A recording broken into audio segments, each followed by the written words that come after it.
அந்த அம்மா தான் வர போகிறாங்க. இன்னும் 25 வருஷத்துக்கு நீ நிம்மதியாக தொழில் பண்ணலாம். ஆ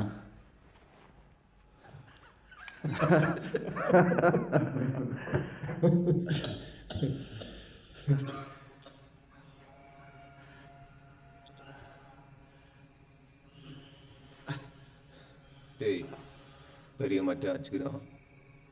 பேருக்கு அளவு ரிஸ்க்குங்குது. 4 பேர் ஒன்றா ஜெயலலிதான்னு வச்சுக்க.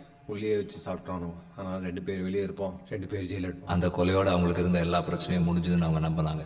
ஆனால் அவங்க வாழ்க்கையை நேரடியாகவும் மறைமுகமாகவும் மாற்ற போகிற ஒரு தொடக்கம் அதுன்னு அவங்களுக்கு அப்போ தெரியாது. நானும் பயணியும் வெளியே இருந்து மூஞ்சி பூச்சி 1 மாசத்துல பெயில் எடுத்துறோம். அந்த சாவு அவங்கள விரட்டிக்கிட்டே இருக்க போகுது. அடையாளம் என்ன? இடது கையில மச்சம், வலது கையில பச்சை குத்திருங்க ஐயா. அப்பா பேரு காத்தவராயன். அடையாளம் சொல்லு. செந்தில் 1 மாசத்துல பெயில் எடுக்கிறேன்னு சொன்னதை நம்பி ஜெயிலுக்கு போன குணாவும் வேலுவும்